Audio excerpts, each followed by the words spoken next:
क्या आपने कभी सोचा है कि क्या किसी चालबाज को उसी की बिछाई बिसात पर मात दी जा सकती है?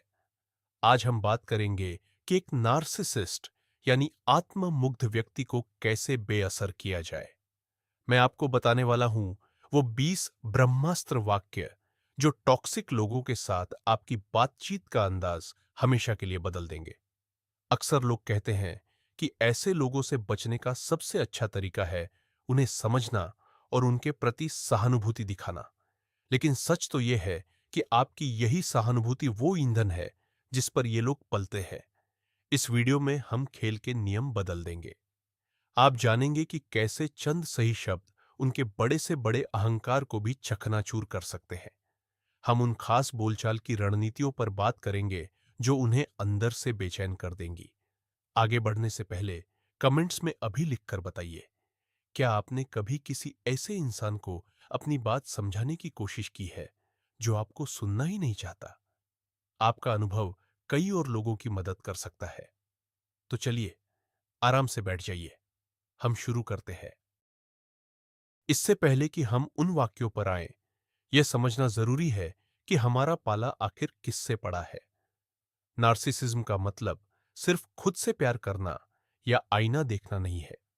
यह एक गंभीर व्यक्तित्व विकार, पर्सनालिटी डिसऑर्डर है, जहां इंसान को दूसरों की तारीफ की गहरी भूख होती है और उसमें सहानुभूति की भारी कमी होती है। हर नार्सिसिस्ट के अंदर एक बहुत ही कमजोर अहंकार और पकड़े जाने का डर छुपा होता है।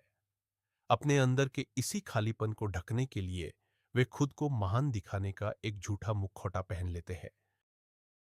उनका पूरा जीवन दूसरों की भावनाओं को सोखने में बीतता है।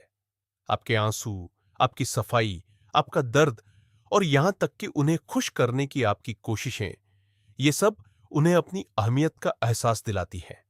वे आपको गैसलाइटिंग और दोषी महसूस कराकर कंट्रोल करते हैं। उनसे निपटने का सबसे बड़ा नियम थोड़ा अजीब है। जिस पल आप उन पर भावनात्मक प्रतिक्रिया, इमोशनल रिएक्शन देते हैं, समझ लीजिए आप हार गए। जो शब्द हम आज सीखेंगे वे एक इमोशनल वैक्यूम की तरह काम करते हैं। वे नार्सिसिस्ट को वो खुराक ही नहीं देते जिसके लिए उसने विवाद शुरू किया था। ये वाक्य उनसे कंट्रोल छीन लेंगे और सत्ता वापस आपके हाथ में थमा देंगे। तो चलिए, आपके तर्कश के सबसे शक्तिशाली हथियार से शुरुआत करते हैं। यह सुनने में बहुत साधारण लगता है और वो शब्द है नहीं। बिना किसी स्पष्टीकरण के, बिना किसी सफाई के। क्या आप जानते हैं कि एक नार्सिसिस्ट के मन में सबसे ज्यादा खौफ कौन सा शब्द पैदा करता है? बस यही छोटा सा शब्द। जब आप इसे पूरी शांति और दृढ़ता के साथ कहते हैं तो उनकी बनाई हुई दुनिया उनकी आंखों के सामने ढहने लगती है। एक आम स्थिति की कल्पना कीजिए। आपका कोई रिश्तेदार या परिचित आपसे मांग करता है कि आप अपने सारे निजी काम छोड़ डीएच दें और अपनी इकलौती छुट्टी के दिन उनकी मदद करें। पहले आप शायद घबराकर सफाई देते, बहाने बनाते, माफी मांगते और आखिर में उनकी शर्तों पर राजी हो जाते। लेकिन इस बार आप सिर्फ इतना कहते हैं, नहीं, मैं नहीं कर पाऊंगा, और फिर आप खामोश हो जाते हैं। समाज में यह एक बहुत ही गलत धारणा है कि हर इनकार के पीछे एक ठोस वजह होनी चाहिए। नार्सिसिस्ट इसी बात के दीवाने होते हैं।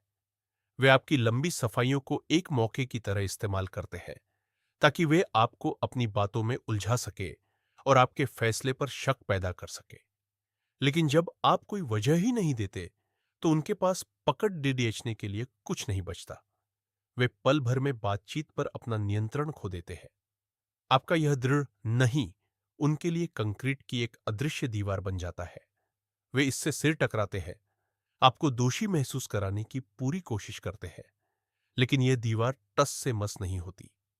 इससे उन्हें गहरी बेचैनी होती है क्योंकि उन्हें आपको अपनी उंगलियों पर नचाने की आदत है। इस शब्द को अपनी सबसे मजबूत ढाल की तरह इस्तेमाल कीजिए। चलिए, अब बात करते हैं उस दूसरे दमदार वाक्य की जो कुछ इस तरह है, मेरा नजरिया इस मामले में आपसे बिल्कुल अलग है। जहरीले स्वभाव के लोग हकीकत को तोड़ मरोड़ कर पेश करने में माहिर होते हैं। वे अक्सर गैसलाइटिंग का सहारा लेते हैं ताकि आप अपनी ही याददाश्त और अपनी समझ पर शक करने लगे। मिसाल के तौर पर, मान लीजिए कि आपके पार्टनर ने दोस्तों के बीच आपका कोई भद्दा मजाक उड़ाया। जब आप अकेले में उनसे कहते हैं कि आपको बुरा लगा, तो वे साफ मुकर जाते हैं। वे कहेंगे कि आपने सब कुछ मनगढ़ंत सोच लिया है, वह तो बस एक मासूम सा मजाक था, और आप जरूरत से ज्यादा संवेदनशील या इमोशनल हो रहे हैं। अक्सर लोग इस गलत फहमी में रहते हैं कि तर्क और दलीलें देकर ऐसे इंसान को समझाया जा सकता है। आप बहस करने लगते हैं, पुरानी बातें याद दिलाते हैं और खुद को सही साबित करने की पूरी कोशिश करते हैं। लेकिन यकीन मानिए, वे यही तो चाहते हैं। आपकी यही मानसिक उलझन और गुस्सा उनकी ऊर्जा का जरिया है। इसके बजाय आप बिना किसी उत्तेजना के शांति से कहें, मैं इस स्थिति को अलग तरह से देखता हूं, और बस बात वहीं खत्म। आपको आगे कोई बहस नहीं करनी, न उन्हें अपनी बात समझाने की कोशिश करनी है और न ही माफी की उम्मीद रखनी है। आप बस जुबान से यह जाहिर कर रहे हैं कि उनकी कही बात अंतिम सच नहीं है। एक अहंकारी व्यक्ति के लिए यह बर्दाश्त करना नामुमकिन होता है। उन्हें आपकी जिंदगी का इकलौता डायरेक्टर बनने की आदत होती है। यह छोटा सा वाक्य पल भर में आपको आपकी खोई हुई हिम्मत वापस दिला देता है और यह साबित कर देता है कि आपके विचार और आपकी बुद्धि सिर्फ और सिर्फ आपकी है। अब बात करते हैं बचाव के अगले जरूरी तरीके के बारे में। यह तीसरी लाइन सीधे तौर पर हो रहे हमले या बदतमीजी को रोकने के लिए है। वो शब्द है, मुझे तुम्हारा बात करने का ये लहजा बिल्कुल पसंद नहीं आ रहा। मैनिपुलेटर्स अक्सर ऊंची आवाज, तंज या फिर आपका मजाक उड़ाकर आपको दबाने की कोशिश करते हैं। वो ये सब इतनी सफाई से करते हैं कि आपको पता भी नहीं चलता कि कब आप उनके सामने एक सहमे हुए बच्चे की तरह सफाई देने लगे। मान लीजिए आप ऑफिस में हैं और कोई टॉक्सिक सहकर्मी किसी छोटी सी गलती पर सबके सामने आप पर चिल्लाने लगता है। ऐसे में ज्यादातर लोग घबरा जाते हैं। एक आम गलतफहमी यह है कि अगर कोई बदतमीजी करे तो उसे इग्नोर करना ही सबसे बेहतर है। लोग सोचते हैं कि ध्यान न देने पर सामने वाला अपने आप शांत हो जाएगा। लेकिन नार्सिसिस्ट लोगों के मामले में यह तरीका बिल्कुल उल्टा पड़ी डिटैचता है। वो आपकी खामोशी को आपकी कमजोरी समझते हैं और इसे और भी ज्यादा परेशान करने का एक इशारा मान लेते हैं। लेकिन जब आप उनकी आंखों में आंखें डालकर एक शांत और स्थिर आवाज में कहते हैं कि आपको उनका लहजा पसंद नहीं है, तो आप उनके इस पूरे खेल को बिगाड़ देते हैं। अब आप बहस के मुद्दे पर बात करने के बजाय उनके गलत बर्ताव पर सीधा वार करते हैं। इससे उन्हें अचानक रुकना पड़ जाता है।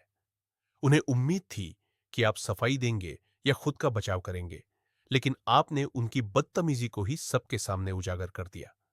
इससे उन्हें शर्मिंदगी और गुस्सा तो आता है, लेकिन उनके पास उसी अंदाज में हमला जारी रखने का कोई मौका नहीं बचता। इस तरह आप अपनी सीमाएं साफ तौर पर तय कर देते हैं। लेकिन तब क्या हो जब कोई सीधे तौर पर आपका अपमान करने पर उतर आए? ऐसे में यह चौथी बात एक आईने की तरह काम करती है। आपको बस इतना कहना है, यह सिर्फ तुम्हारी राय है। नकारात्मक और जहरीले लोग अक्सर अपनी कड़वी और निजी बातों को ऐसे पेश करते हैं जैसे वो कोई अटल सच हो।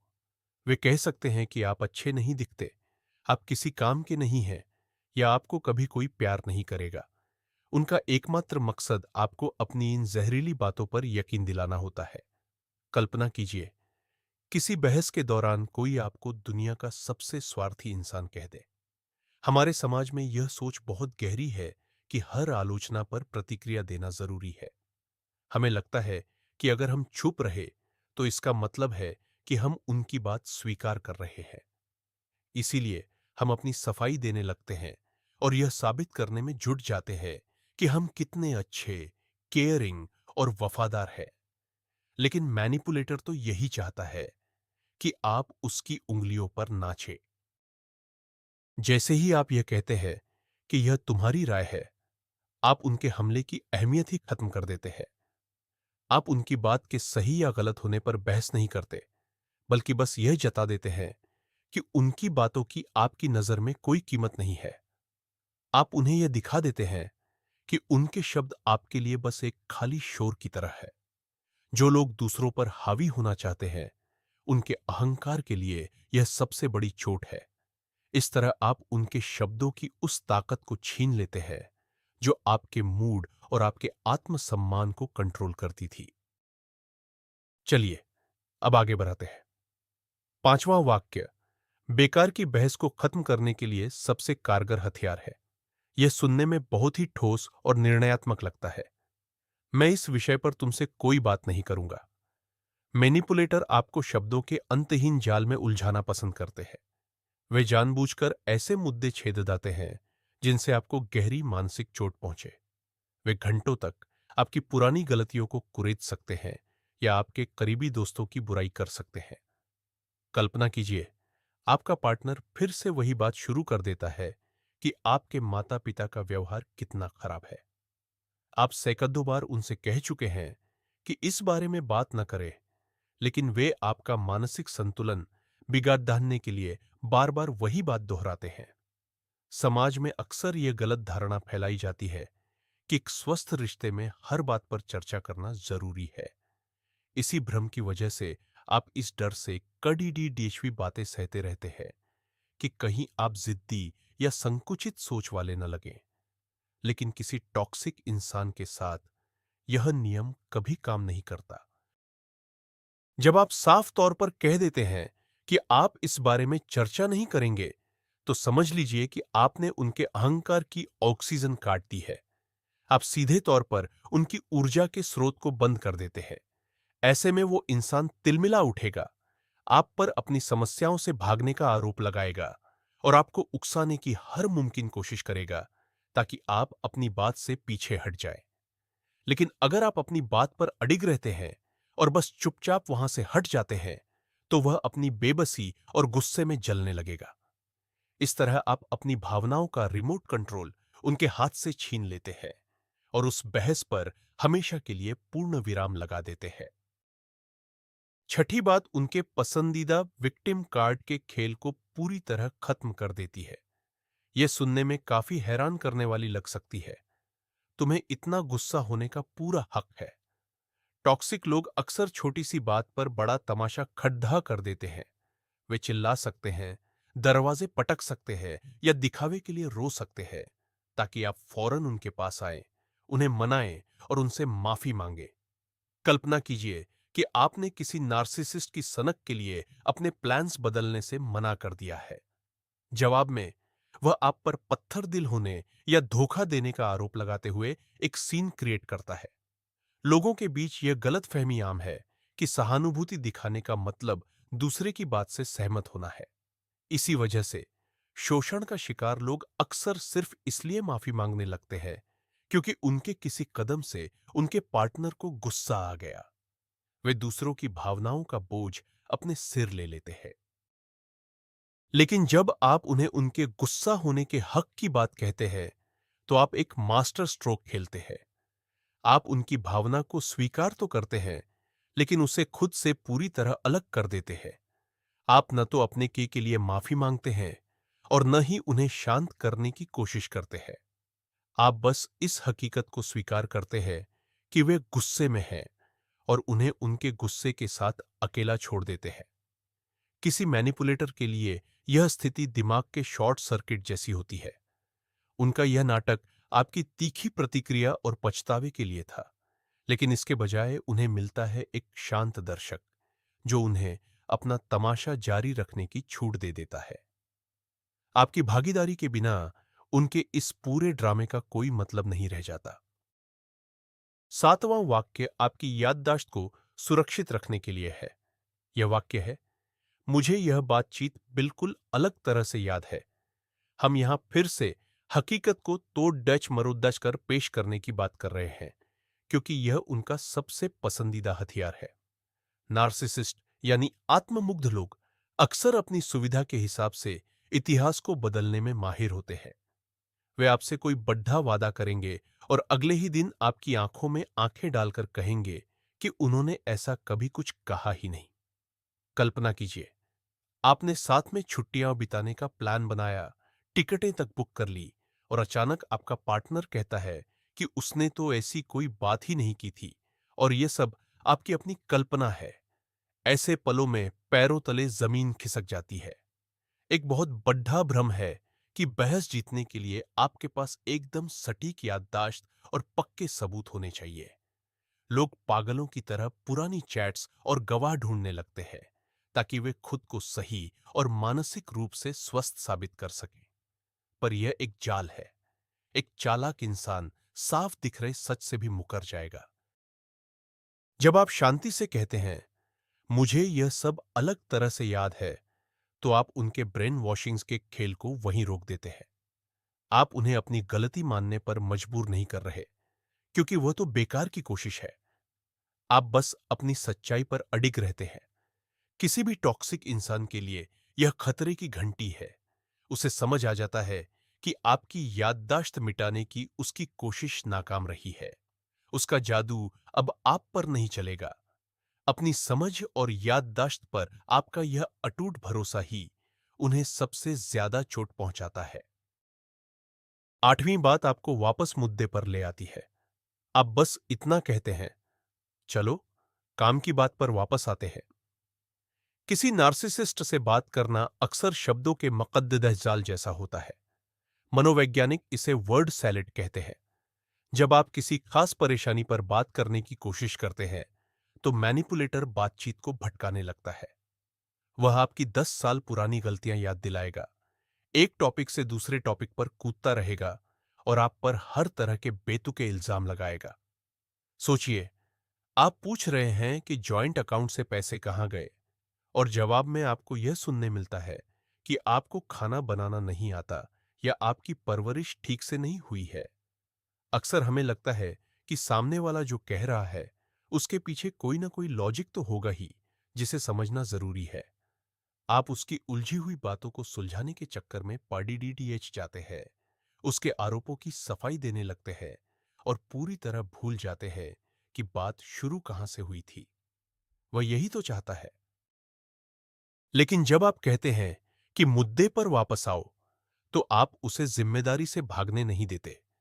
आप ठीक उसी विषय पर रोशनी डाल देते हैं जिससे वह बचने की पूरी कोशिश कर रहा है। आप उसकी फालतू की बातों को नजरअंदाज करते हुए अपना असली सवाल बार बार दोहराते हैं। यह चीज मैनिपुलेटर को बहुत परेशान कर देती है। उसे लगता है जैसे वह जाल में फंस गया हो। अब उसके पास सिर्फ दो ही रास्ते बचते हैं, या तो वह आपके सीधे सवाल का जवाब दे या फिर हार मानकर वहां से हट जाए।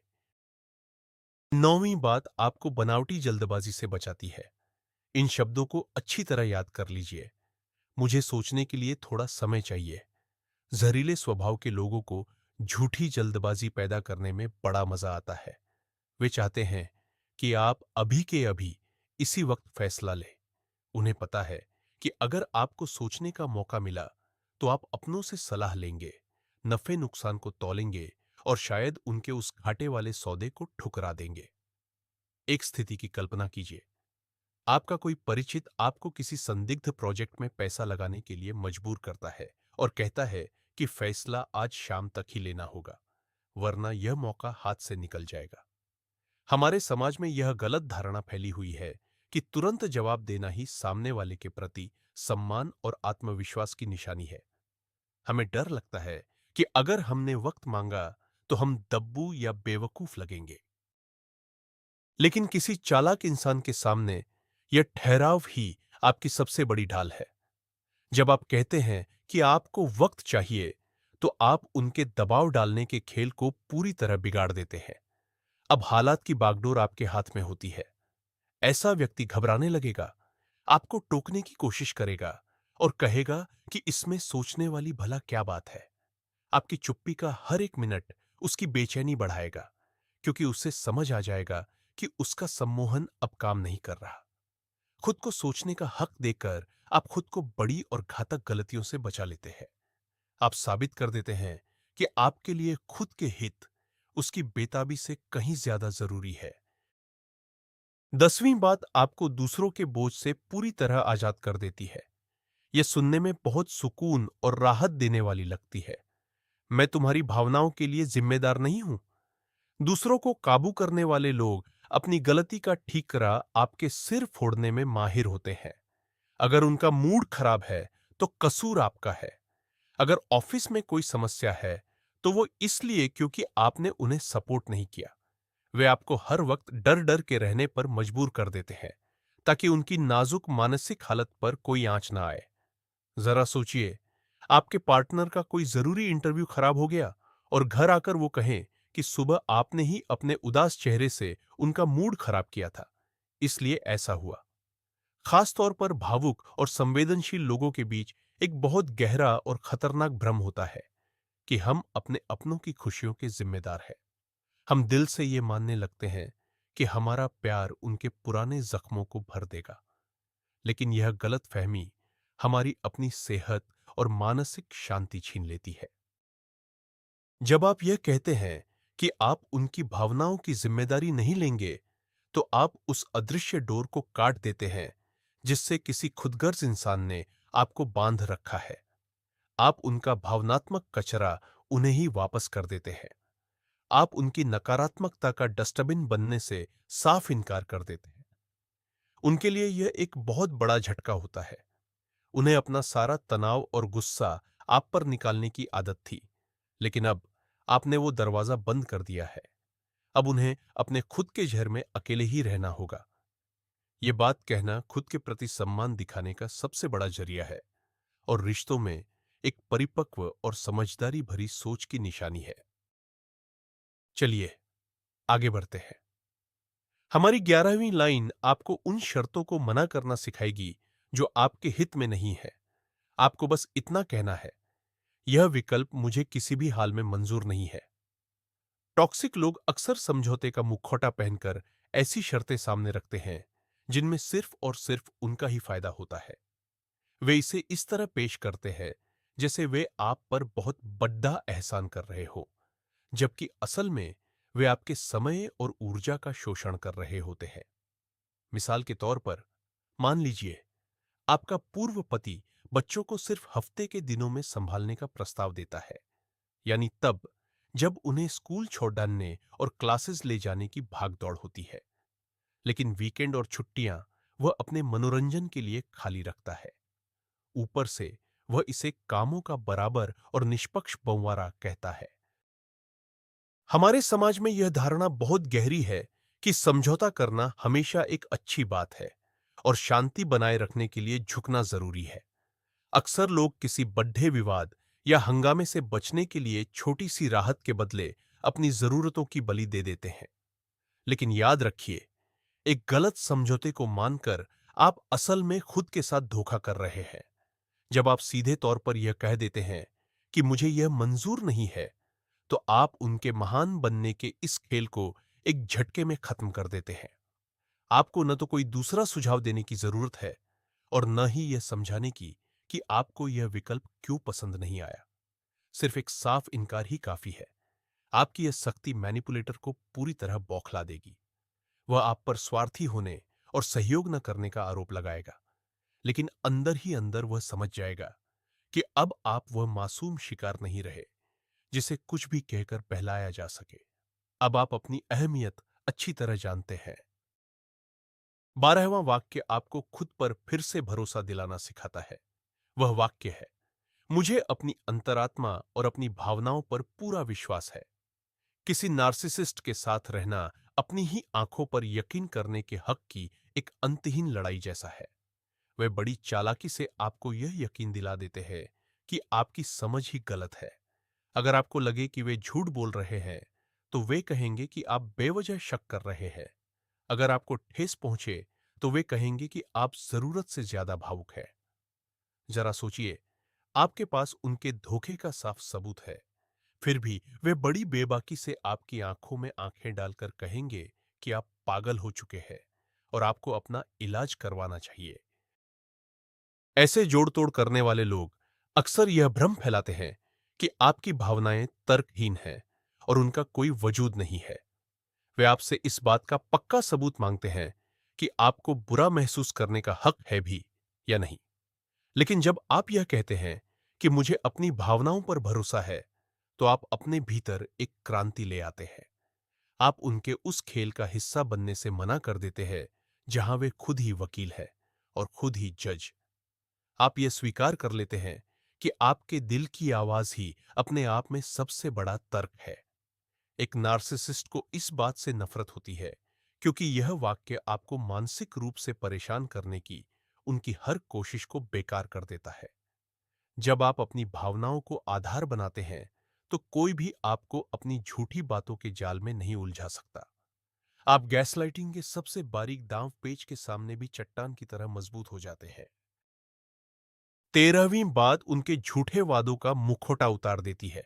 उनके चेहरे पर साफ कह दीजिए, तुम्हारी ये मीठी बातें और तुम्हारे काम एक दूसरे से बिल्कुल मेल नहीं खाते। नार्सिसिस्ट लोग झूठे वादे करने के उस्ताद होते हैं। वे आपके सामने एक बेहद खूबसूरत भविष्य की तस्वीर सजाते हैं। वे सुधरने की कस्में खाएंगे, आसमान के तारे तोड़ लाने के वादे करेंगे और बड्ढी बड्ढी प्यार भरी बातें करेंगे। लेकिन महीने और साल बीत जाते हैं और हकीकत में कुछ भी नहीं बदलता। जरा उस जहरीले बॉस के बारे में सोचिए जो सालों से आपको प्रमोशन और सैलरी बढ़ने का लालच देकर आपसे मुफ्त में घंटों काम करवा रहा है। एक बड्डा ही लुभावना पर खतरनाक भ्रम है कि हमें इंसान की काबिलियत पर भरोसा करना चाहिए। हम उनके शब्दों से प्यार कर बैठते हैं और बस इसी उम्मीद में जीते हैं कि एक दिन ये इंसान वैसा ही बनेगा जैसा ये वादा कर रहा है। हम एक काल्पनिक भविष्य के लिए आज का बुरा बर्ताव सहते रहते हैं। जब आप ये सच्चाई उनके सामने रखते हैं तो आप उनके झूठ के गुब्बारे को फोड़ डाच देते हैं। आप उन्हें कल्पनाओं की दुनिया से खींचकर जमीन पर ले आते हैं। आप दिखा देते हैं कि अब आप उनकी इन घटिया चालों में नहीं फंसने वाले। एक हेर फेर करने वाले इंसान के लिए यह बहुत बड़ी बेइज्जती का पल होता है। उसे आदत है आपको अपने झूठे वादों के खोटे सिक्कों से बहलाने की। लेकिन जैसे ही आप ये करेंसी लेने से मना कर देते हैं और असली काम की मांग करते हैं, उनका दिवालियापन सबके सामने आ जाता है। ये बात उन्हें आपसे दूर भागने पर मजबूर कर देगी, क्योंकि असल में कुछ कर दिखाने की उनमें काबिलियत ही नहीं होती। 14वां वाक्य आपको उनके सबसे पसंदीदा खेल ट्रायंगुलेशन यानी रिश्तों में तीसरा पक्ष लाने की आदत से बचाएगा। यह वाक्य बहुत दमदार है। मैं तुम्हारा ध्यान पाने के लिए किसी के भी साथ मुकाबला करने से इनकार करता हूं। नार्सिसिस्ट लोगों को आपस में भिड़ाने के शौकीन होते हैं। वे जानबूझकर अपने पुराने पार्टनर्स का जिक्र करेंगे, आपके सामने दूसरों के साथ फ्लर्ट करेंगे या आपकी तुलना किसी बहुत कामयाब इंसान से करेंगे। वे ऐसा इसलिए करते हैं ताकि आप असुरक्षित महसूस करें और खुद को सबसे बेहतर साबित करने की कोशिश में अपनी पूरी ताकत झोंक दें। कल्पना कीजिए कि आपकी कोई सहेली बार बार किसी दूसरी सहेली की तारीफें करती है, सिर्फ इसलिए ताकि आप जलन महसूस करें और उसे खुश करने के लिए और भी ज्यादा जतन करें। हमारे समाज में एक जहरीला भ्रम फैला है कि रिश्तों में प्रतियोगिता होना सामान्य है और प्यार को हमेशा संघर्ष करके या दूसरों से जीतकर हासिल करना पड्डेडियचता है। यह सोच आपको एक अंतहीन दौड़ में फंसा देती है जो आपको मानसिक रूप से पूरी तरह थका देती है। जब आप शांति से यह कह देते हैं कि आप किसी भी तरह की होड़ का हिस्सा नहीं बनेंगे, तो आप उनके इस टेढ़े खेल से बाहर निकल आते हैं। आप उस कास्टिंग का हिस्सा बनने से मना कर देते हैं। आप उन्हें यह समझा देते हैं कि आपकी अहमियत इस बात पर टिकी नहीं है कि वे आपके सामने किसे खड़ा करते हैं। ऐसे में मैनिपुलेटर को गहरी निराशा होती है।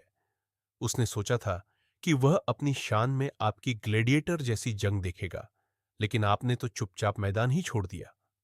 मुकाबले के प्रति आपकी यह बेरुखी उनके अहंकार, ईगो पर सबसे गहरी चोट करती है। 15वीं बात आपको मसीहा बनने के जाल से बाहर निकलने में मदद करेगी। इसे बिल्कुल बेरुखी और शांति से कहे, लगता है तुम्हारी समस्या वाकई काफी गंभीर है। जहरीले लोग बिना बात के संकट खड़ा करने में माहिर होते हैं। वे जानबूझकर मुश्किलों में फंसते हैं, कर्ज लेते हैं या पूरी दुनिया से झगड़ा मोल लेते हैं। और हर बार वे आपके पास इसी उम्मीद में दौड़कर आते हैं कि आप अपना सब कुछ छोड़कर उन्हें बचाने पहुंच जाएंगे, उनकी समस्याएं सुलझाएंगे और उनके बिल भरेंगे। कल्पना कीजिए, आपका कोई बड़ा रिश्तेदार अपने खराब बर्ताव की वजह से फिर से नौकरी खो देता है और अब आपके सामने दुनिया की नाइंसाफी का रोना रो रहा है ताकि आप उसे पैसे दे दें। यहां अक्सर एक गलत धारणा काम करती है कि साथ देने का मतलब है दूसरों की समस्याओं को खुद हल करना। लोग अक्सर यह सोचने लगते हैं कि अगर वे मदद नहीं करेंगे तो वे बुरे या पत्थर दिल इंसान कहलाएंगे। लेकिन जब आप इस वाक्य का इस्तेमाल करते हैं तो आप जिम्मेदारी का बोझ वापस उसी व्यक्ति के कंधों पर डाल देते हैं। आप उसकी समस्या को स्वीकार तो करते हैं, लेकिन उसे सुलझाने की पेशकश नहीं करते। आप बचाने वाले की भूमिका निभाने के बजाय सिर्फ एक दर्शक बने रहते हैं। किसी आत्ममुग्ध यानी नार्सिसिस्ट व्यक्ति के लिए यह एक ठंडे झटके जैसा है। वह आपके समय, आपकी मेहनत और आपके पैसों के भरोसे बैठा था। जब आप शालीनता लेकिन सख्ती के साथ उसे उसके खुद के फैलाए रायते को समेटने के लिए छोड़ देते हैं, तो उसे गुस्सा और लाचारी महसूस होती है। उसे समझ आ जाता है कि अब आप उसकी मुफ्त वाली इमरजेंसी सर्विस नहीं रहे। यह 16वां वाक्य उनके हेरफेर की जड़ पर सीधा वार करता है। यह एक बहुत ही शक्तिशाली बयान है। मुझे तुम्हारी मंजूरी की कोई जरूरत नहीं है।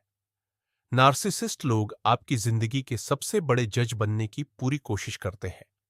वे चाहते हैं कि आप हर पल उनकी तरफ देखें, कभी तारीफ की उम्मीद में तो कभी उनकी आलोचना के डर से। वे आपको किसी पालतू जानवर की तरह ट्रेन करते हैं। अगर आप उनकी बात माने तो वे आपको इनाम देते हैं और अगर न माने तो खामोशी की सजा। मान लीजिए आपने अपने लिए कोई ऐसी चीज खरीदी जो आपको बहुत पसंद है, लेकिन आपका वह टॉक्सिक पार्टनर उसे देखकर नाक सिकोड़ ले और कहे कि तुम्हारी पसंद कितनी खराब है। उसे उम्मीद होती है कि आप तुरंत उस चीज को वापस करने भागेंगे। ये एक बहुत बड़ा भ्रम है कि किसी करीबी इंसान की राय ही आपकी असली कीमत तय करती है। हम अपनों की नजरों में अच्छा बनने की चाह में अक्सर अपने आत्मसम्मान की चाबियां उन्हें सौंप देते हैं। लेकिन यह वाक्य कहते ही आप वे चाबियां उनसे वापस छीन लेते हैं। आप अपनी पूरी भावनात्मक आजादी का ऐलान करते हैं। आप उन्हें यह दिखा देते हैं कि उनकी राय महज हवा के झोंके की तरह है, जिसका आपकी खुद की नजरों में आपकी अहमियत पर कोई असर नहीं पड़ता। किसी भी मैनिपुलेटर के लिए यह उसके सिंहासन से हटाए जाने जैसा है। आपकी जिंदगी में जो उसे एक भगवान का दर्जा मिला हुआ था, वह खत्म हो जाता है। आपकी यह आजादी उसे तड़पने पर मजबूर कर देती है, क्योंकि उसे एहसास हो जाता है कि अब आपकी तकदीर में उसकी कोई अहमियत नहीं बची है। 17वां वाक्य किसी भी असहनीय स्थिति में आपके लिए इमरजेंसी ब्रेक की तरह है। आप मजबूती से कहते हैं, हमारी बातचीत यहीं खत्म होती है। कभी कभी किसी जोड़ तोड़ करने वाले इंसान को बातों में हराना नामुमकिन होता है। वे आपकी दलीलों को अनसुना कर देते हैं, व्यक्तिगत हमले करते हैं और अपमान करने पर उतारू हो जाते हैं। वे घंटों तक पूरे घर में आपका पीछा कर सकते हैं, आपको चैन नहीं लेने देते और बस झगड़े को खींचना चाहते हैं। कल्पना कीजिए, बहस एक ऐसे मोड़ पर है जहां से कोई रास्ता नहीं दिख रहा। सामने वाला आप पर कीचड़ उछाल रहा है और आप बस खड़े होकर रो रहे हैं, इस उम्मीद में कि शायद वह आपकी बात समझ जाए। एक आम धारणा है कि बातचीत के बीच में चले जाना बदतमीजी है या यह आपकी कमजोरी और हार की निशानी है। हम सिर्फ इसलिए यह मानसिक प्रताड़ना सहते रहते हैं ताकि हम अभद्र न लगे। लेकिन किसी शोषक, अब्यूजर से बात करते समय आपका मानसिक स्वास्थ्य शिष्टाचार के नियमों से कहीं ज्यादा जरूरी है। यह वाक्य बोलकर आप सिर्फ बात खत्म नहीं करते, बल्कि आप उस युद्ध के मैदान से बाहर निकल जाते हैं। आप फोन काट सकते हैं, नंबर ब्लॉक कर सकते हैं या घर से बाहर जा सकते हैं। आप अपनी तरफ से संपर्क तोड़ देते हैं। एक अहंकारी व्यक्ति यह कतई बर्दाश्त नहीं कर पाता कि उसकी मर्जी के बिना उससे उसका दर्शक छीन लिया जाए।